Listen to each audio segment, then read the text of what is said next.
I don't know how graphic you want me to get. Let's get graphic. I'm here for it. We want to know. Like, yeah, the gas would build up in the pot and it would actually explode. Hey guys, and welcome to Day in the Life podcast. We decided to launch this podcast because we're super passionate about helping other people discover their divine purpose and helping guide them into doing exactly what they're called to do and help them find their potential and passion. Hey guys, and welcome to episode 4 of Day in the Life podcast. We're so excited to have you. Thank you for tuning in. We're excited for today. We have our beautiful guest, Alex. She is a medical laboratory scientist. Yes, I'm on the panel with 2 scientists. I feel very blessed. I've retired. Look at me. Sleep and respiratory scientist.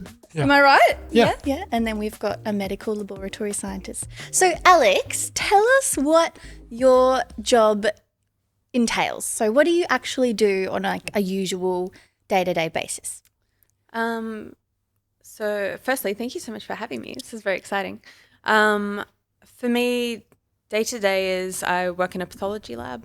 So we basically provide pathology testing to the hospital, but also being a larger hospital, we also service a lot of the surrounding areas. So a lot of surrounding, like some of the smaller hospitals will forward a lot of their pathology testing to us, and so we help out with that as well. But it's basically running a lot of blood tests, running a lot of like swab samples or all kinds of different samples for patients. But it's basically supporting doctors and nurses to make clinical decisions for their patients so that they've got the information that they need to make diagnoses, to treat, to move forward with what they're doing. So, Is there anything that you like really love about your job and then don't like when I think about the samples of stuff that we sometimes send from patients to you guys, I'm like, I wouldn't want to open that. Like whether it's a stool sample or like urine cups, and do you have to open them? Like, so this is, I'm We're intrigued. getting into the nitty-gritty. No, it's a good question. We do have to open them to test them. And so, like, the job that I'm currently in, I don't work with, I predominantly work with blood samples, but in the role that I was in before this, I was an assistant in what's called central specimen reception. And essentially we would receive, it was where we received all of our samples. And so it was a big, like, filtering area. Yeah, okay. And so, yes, you would come across like all of the urine samples, all of the stool samples, all of the swabs, all of the histology samples, so from surgery and stuff like that. So a lot of it's really cool. And I guess it helps that you do get desensitized after a while. Yeah, totally. I get that. To what it is. Yeah. And at the same time, we would have stool samples, especially if there was numerous tests ordered on one sample, you'd have to separate the sample to go to different departments. True. And so that was our job, was to open the samples, separate it into a different container, and then send it off to where it needed to go. Yeah. But there were stories of stool samples that before they got separated, the gas, I don't know how graphic you want me to get. Let's get graphic. I'm here for it. We want to know. Like talking to medical, you get desensitized.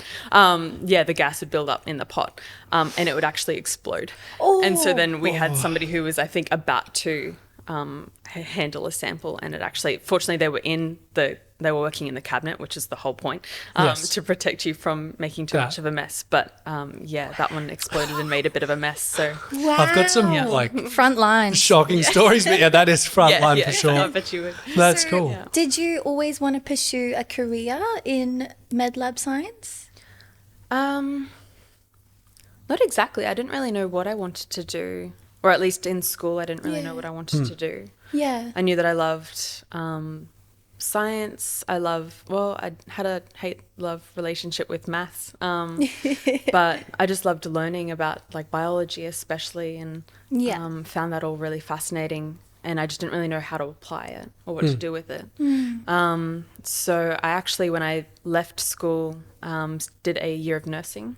Oh, really? I didn't know that. That's cool. Wow. Yeah. Like at university, you studied nursing? Yeah, I did the first year of uni for nursing, which I kind of enjoyed. Like, I really loved the learning anatomy and everything. But when it came to, they get you to do a placement at the end in aged care. And I just felt so heartbroken. Like, the people that work in aged care have such a gift for working in that environment, because there's something that's so beautiful but also so heartbreaking about seeing these people who have lived such amazing, independent, strong lives get to a stage in their life where they really need support. Wow. Which would be such an amazing workplace to be in, but I think for me, my heart was just broken. So after like that year of studying nursing, did you just go, I don't want to do that, and then you just did the swap? I So think you I went came out of that and I into- was like, loved it, but I don't know if I could do it as a career. And I think at that point I was thinking about how in high school we did a couple of like school excursions to we did one to like QIMR. True. The Berghofer. So it's like a big research facility in Brisbane. I'm glad you said what it was. I don't know what that is. Big That's science awesome. lab, basically. Really? Yeah, and it's amazing, and it's all beautiful and fancy and shiny, and so like you walk in and it's like, to know that they're doing innovating research that's really in years to come will really like change how we do medicine. It's like, this is so cool. Wow. Yeah. And they took us in and we did like labs with them for like a couple of days, and like I just remember loving that so much. And so I think I just had a moment where I was like, I'll be really sad if I never work in a lab again. I was like, that's such a weird thought to have, but I think at that point I was like, maybe I should look into doing med lab science. Did you know anyone else that did something like that? Yeah, so fortunately my mum, she actually works in the transfusion lab at Brisbane, so I'd grown up hearing all of these awesome stories of what she did for work, and just always found it really fascinating. And she'd come home and we'd be able to talk for ages about these weird things, just like puzzles that she had to solve with helping out with patients, and it was just like, this is really cool. So I love it. You can see like the spark of the passion like coming to you, like even when you're talking about this, like that is so cool. When you're passionate about something, you just like, you really see it in someone. I love that. That's so cool. It's such an essential part of like everything we do. I remember as a med student helping in a like in theatre, and we had to take out the parathyroid. The surgeon took out. I'm just standing there holding retractors, but takes out the parathyroid glands, and they're like a size of a rice grain, and they have to be sent to the path lab to be confirmed that it's that type of tissue. So we're just standing there like doing nothing in theatre, just waiting. Yes. And it's crazy that a pathologist is on the other end quickly taking a look, doing their thing, and then confirming. Like, it's so awesome. Not to mention, like you said before, with decision making. Like every day I sit there and I'm like, we're just waiting for the bloods to come back so we know what to do. So it's so cool. essential. Like, selfishly, I don't think I have the capacity in me to be the one that makes the decisions. Like that would terrify me as a job. But I really love the whole process. Being able to, I love learning about patients and like, what their condition is and how they're tracking and stuff like that. So to get updates every day, like we see the results as well. And it's like, cool. This is our patient that we've been seeing for the last few weeks, and like, what's their hemoglobin today? Let's find out. Like, but to know that then, like we're helping you guys out as well. It's like, that's really cool. What kind of, in saying that then, what kind of person do you think would find what you do like fulfilling, like in terms of what kind of maybe personality traits or things that people like to do? Like, let's say someone's in year 11, 12, they're like thinking this might be something for me. What kind of person do you think? It's a good question. I think a large part of what I love about it is the problem solving element. So I think if you like kind of solving puzzles and like having a bit of a project or something to kind of work at.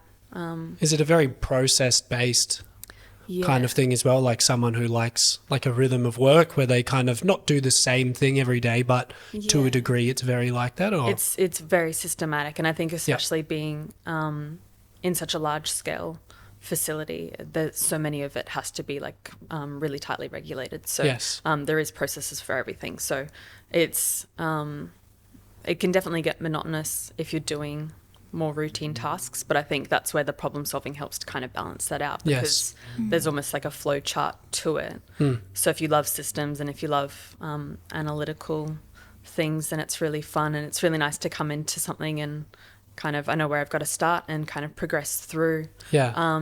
So yeah, we'll run this test, and if it's this or this, then we'll go with this next step, and then we'll progress from there.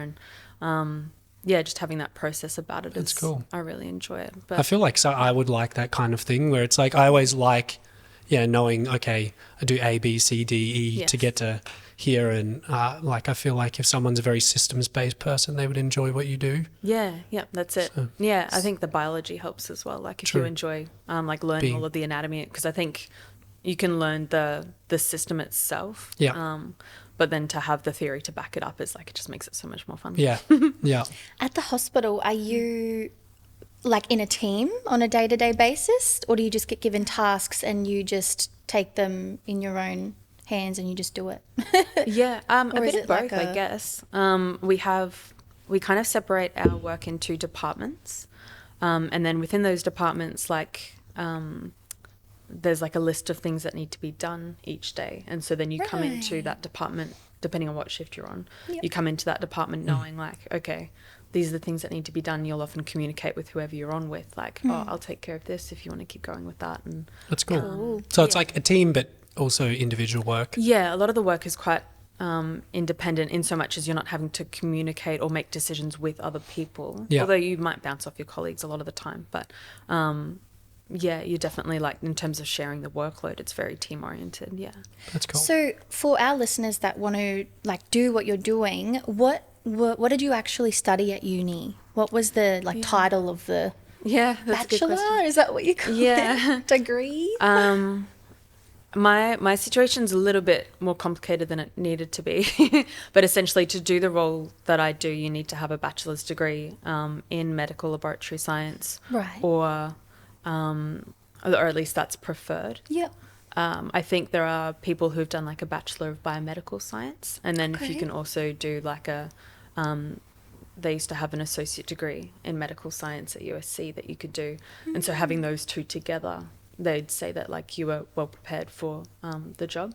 And then for Pathology Queensland especially, they like you to do they have a graduate program where they basically place you in a lab, and for a year you get full training in the full scope of what you'd be needed to do. Yeah. Is that like kind of like doing placement at uni where you're not paid, or are you paid for that training? I think you're paid for that one. Yeah, cool. Yeah. It's interesting. I like to ask that because I know, like, obviously, let's say you're doing a trade to become a builder or so, and obviously you're paid, but it's reduced. Yeah, sure. But I remember doing like placement and stuff before being a sleep scientist, and unfortunately that was not paid. So No, yeah, you're right. I just sleeping on my brother's couch, eating cornflakes. Yeah, exactly. Working on the So weekends bad. as well. Yeah, that's it. Didn't you do you did biomedical science, didn't you? Yeah.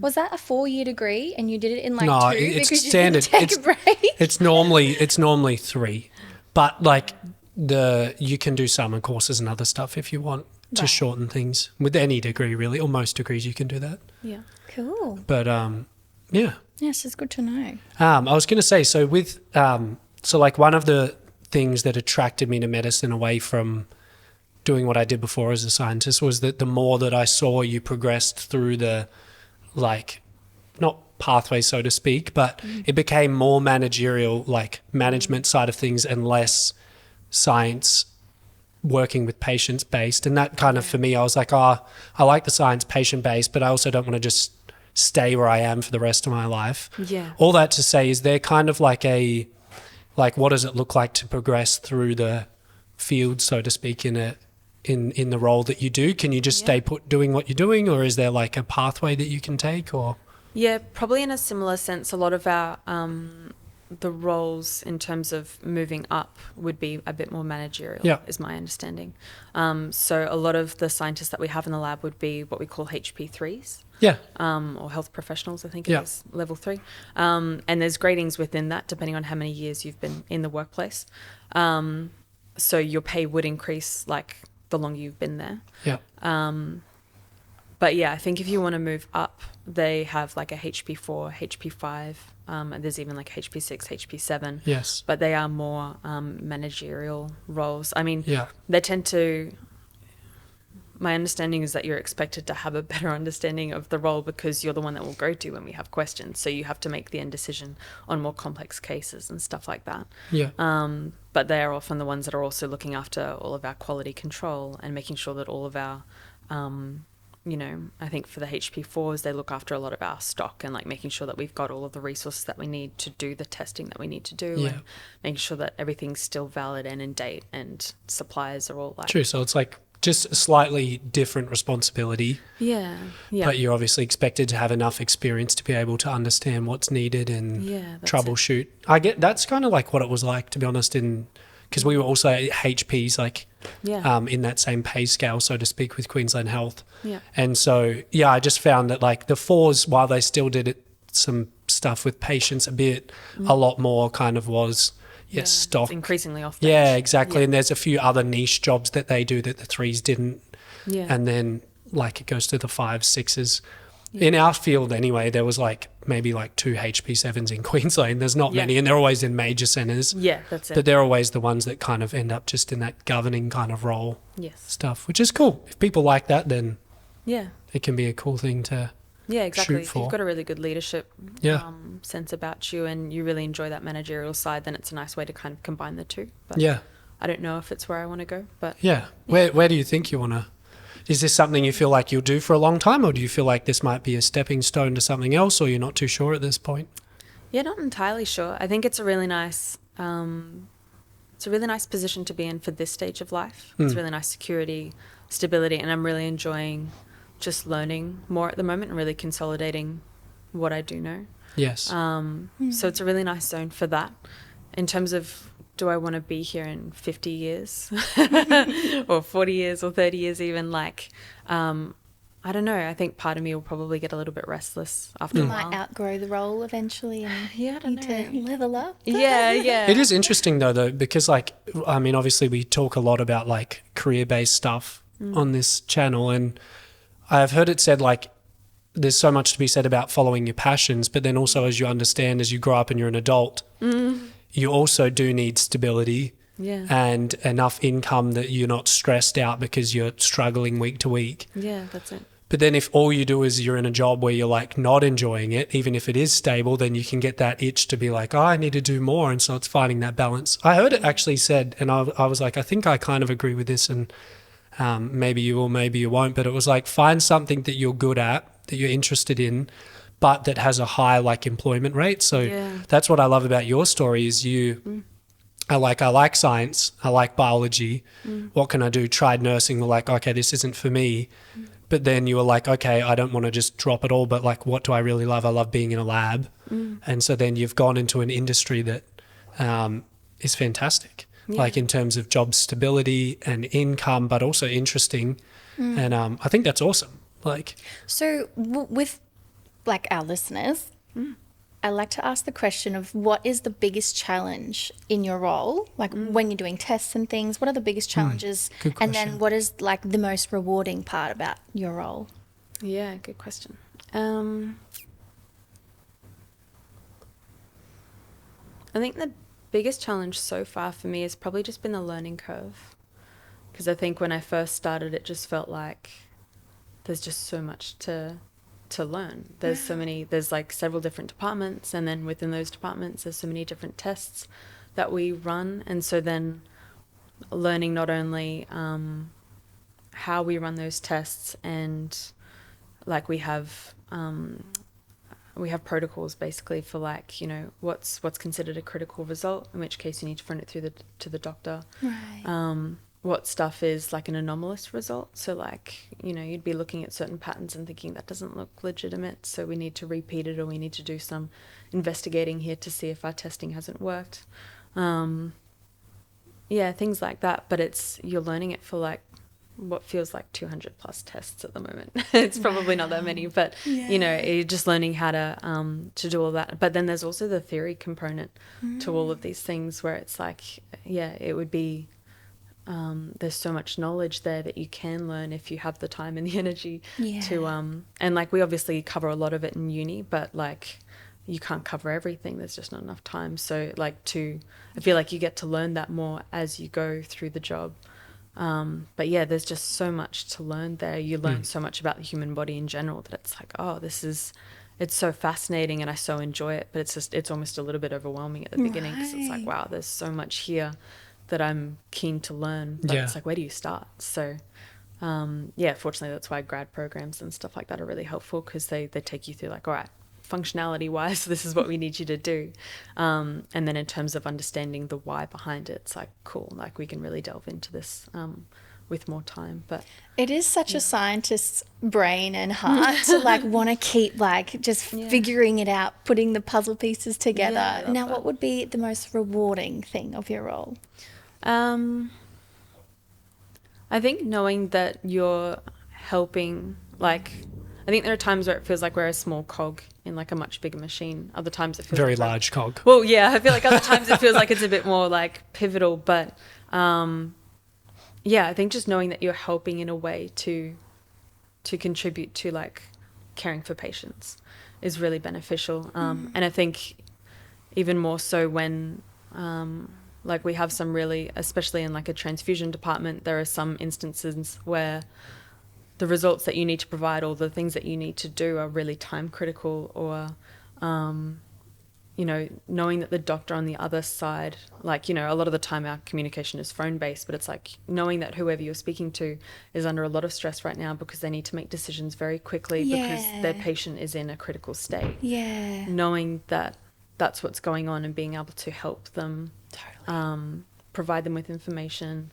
help them to make a decision, and doing that really efficiently and clearly is like, okay, like you get that satisfaction of like, okay, I'm doing my job well, but then also knowing that, you're helping able to someone help on the other end. Yeah, you're helping your teammates, you're helping other health professionals, but you're also like helping saving your lives. Yeah. Oh yeah. I must admit, like, even hearing you now, I'm like, I wish like you guys got far more recognition than you do, because like even within the medical team, like we'll go and see a patient and they'll be like, oh, thank you guys so much, like you've been awesome, da da da, but like we can't do any of what we do without like the pathologists, without nurses, without everything else. It is, like you said, such a team-based thing. And I love that about like when you recognize that, you do get satisfaction knowing that you're contributing to the team and helping the patient on the other end of it. It just reminded me of like when Isaac and I had our baby, he had jaundice, like a really severe case of jaundice because he was little,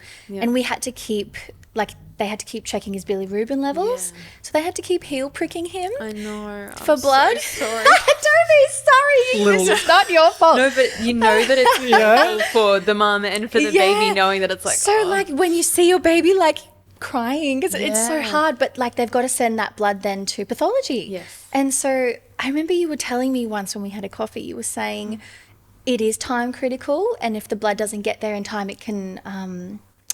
what's it called? Clump together? Clot. Yeah.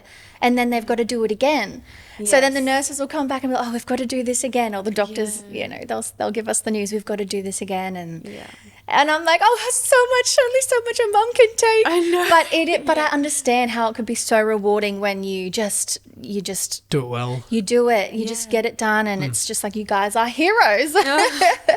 So how would you... So when things maybe don't go right, how do you deal with the pressure of that and like if things didn't go exactly how it was all meant to go, how would you deal? Like, are you hard on yourself? Like, do you find yourself involuntarily being hard on yourself, even though it's not really your fault? No, but like, how do you handle that pressure?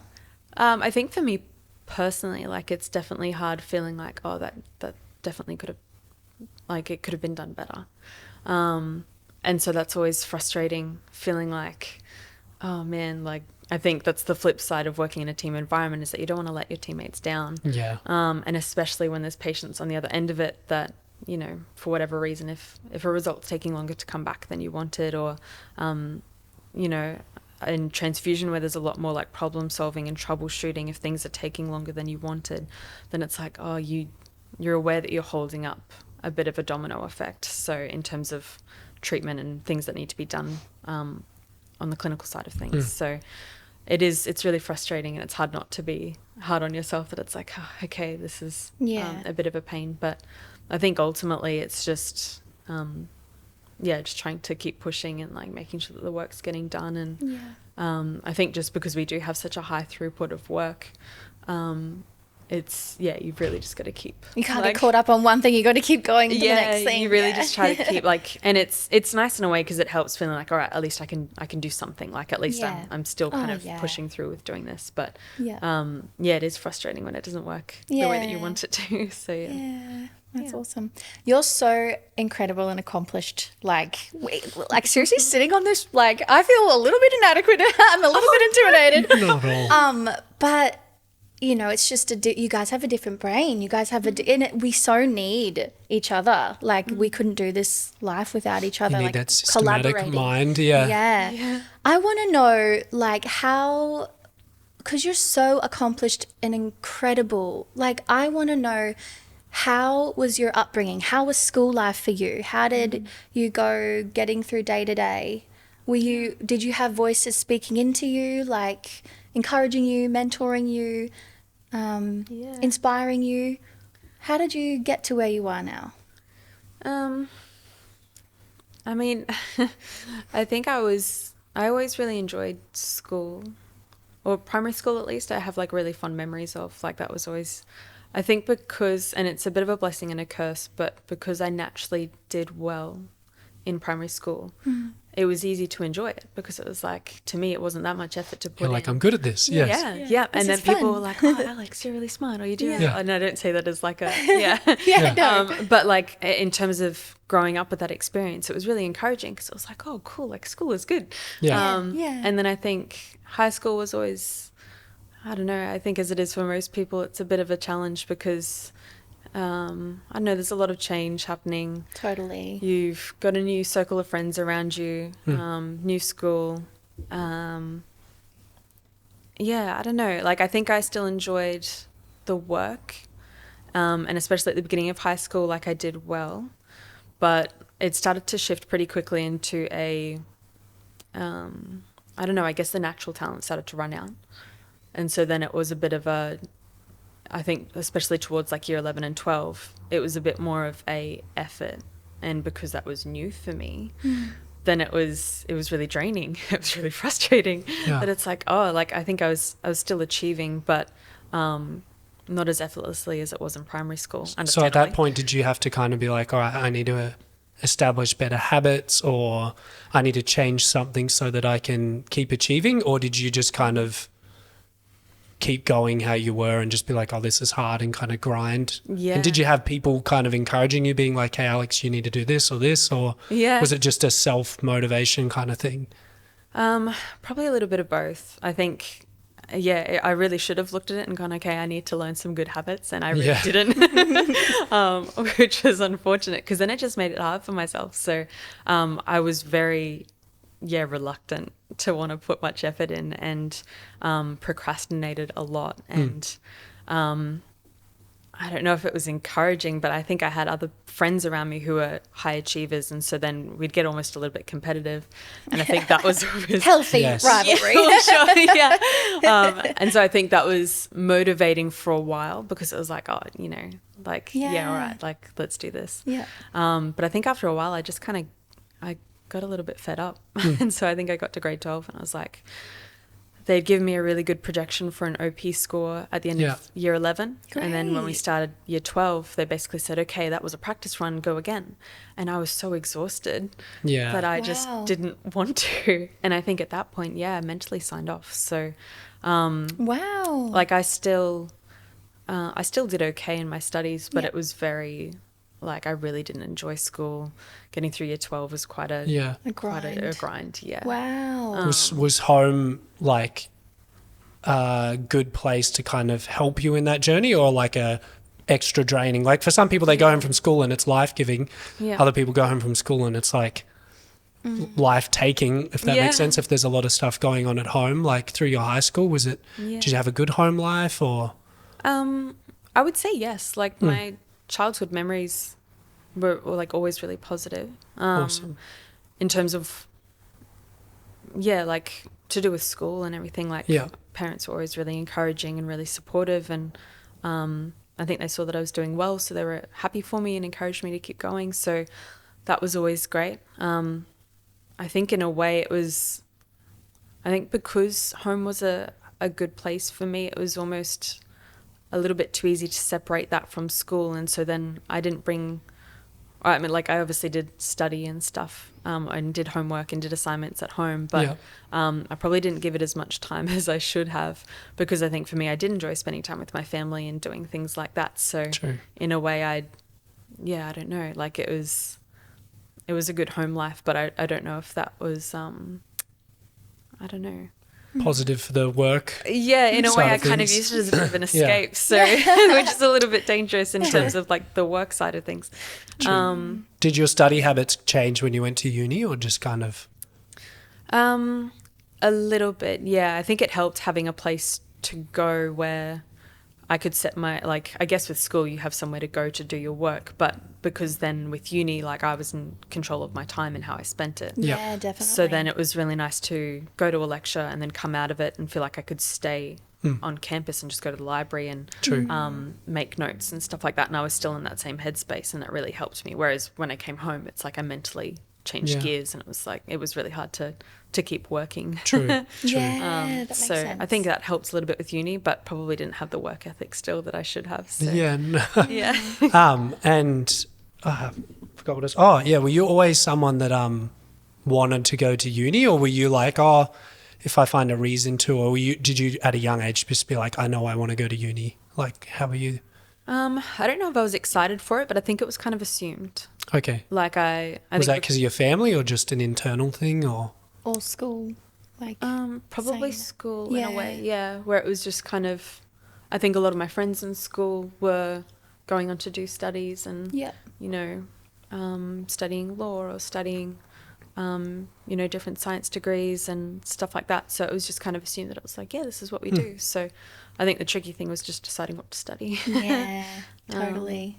But yeah, like I think it was something that I enjoy learning, and I actually do really, I really enjoy just kind of being able to learn new things, and really, I love having uni lectures and stuff like that where they just kind of take you through concepts and teach you new things, and it's, for me it's like, this is great, but I just don't like the assignments. Does sound like you did follow your heart in a lot of this, like you did follow your passions. You're like, I really enjoy this, and so you went down that route, and then you enjoyed this, and like, oh, I didn't enjoy this. So it's kind of like, I feel you're a great role model for someone who has just gone, I enjoy this, I'm good at this, and you've made wise decisions along the way. Whether you believe it or not, you have done that. And agreed. That's why you're sitting here today, and you are where you are, and you're who you are, and it's amazing. And it's an honor to know you. Thanks. It's really sweet. I really want to know, like, if you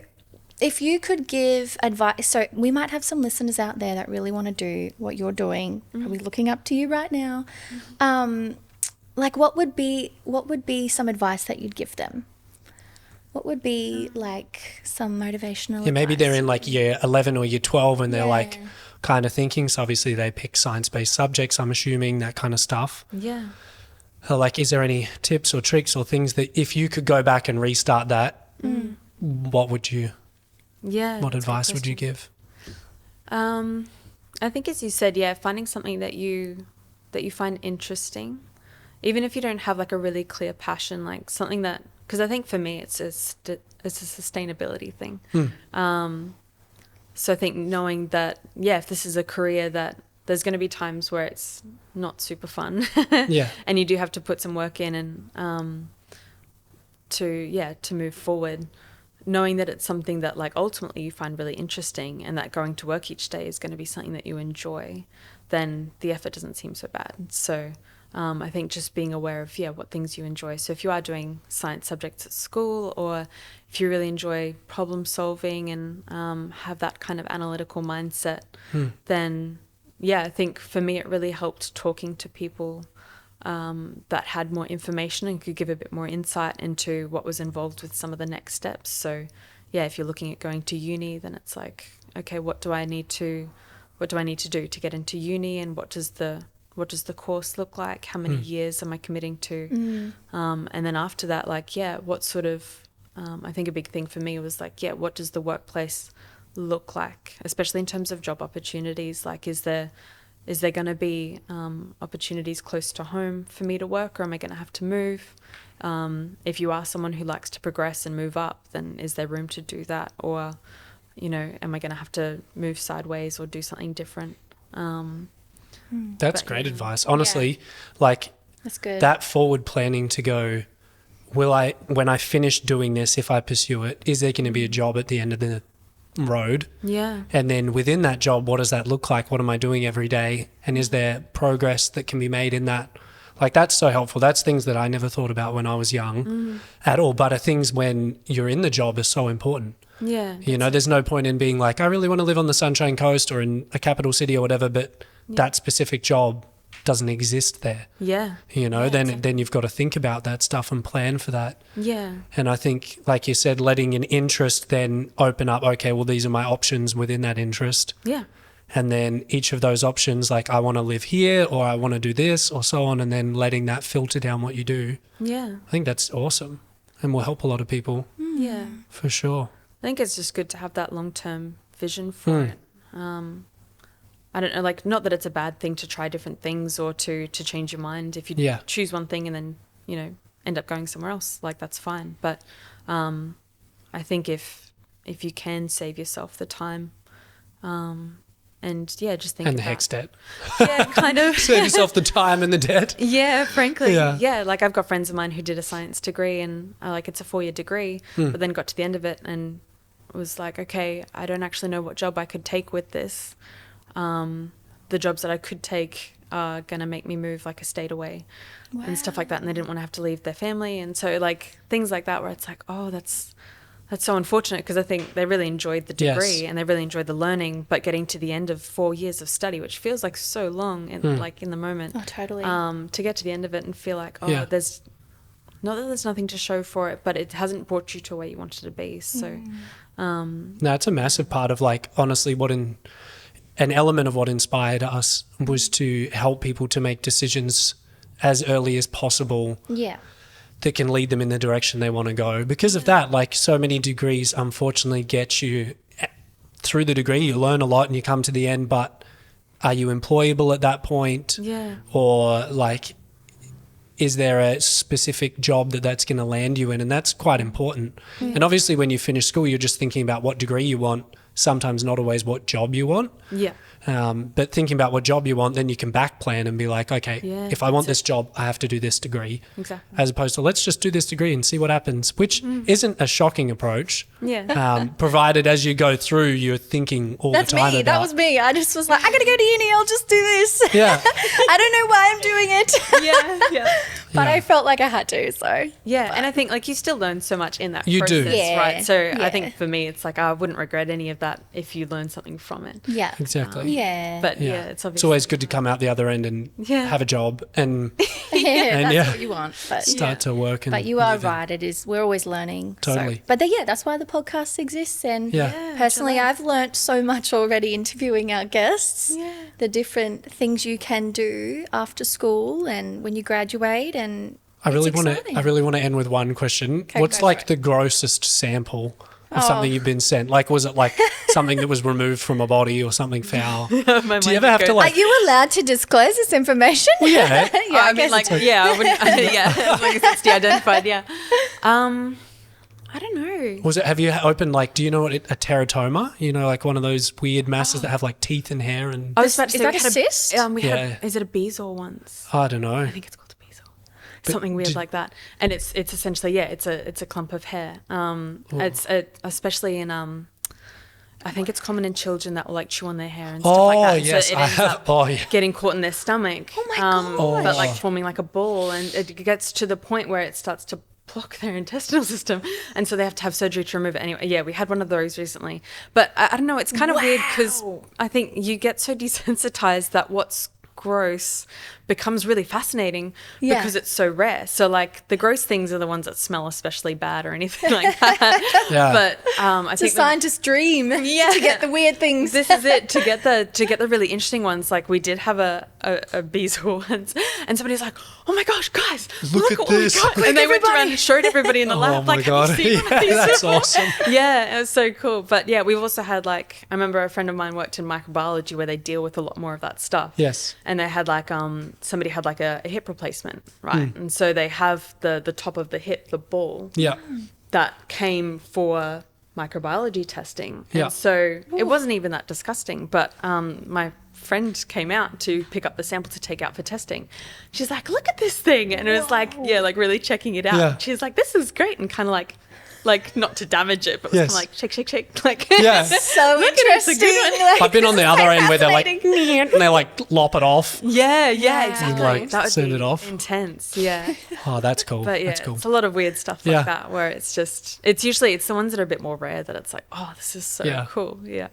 Too good. That's Too awesome. good. Do you have any more questions, Barbara? We can. No, I'm good. I think Wrap it that up. was, Yeah. Well, we've been so thankful to have you on the channel, and we hope that listeners have got something out of this, and maybe if they want to pursue this career, they can contact you on Instagram. Don't know, Yeah. but if you're open to questions, Yeah. that'd be awesome. But otherwise, all the usual stuff. You can like, subscribe, all that stuff if you want to keep listening, and we're pumped to see you on future episodes. Yeah. Thank you so much for having No me. worries. Loved it.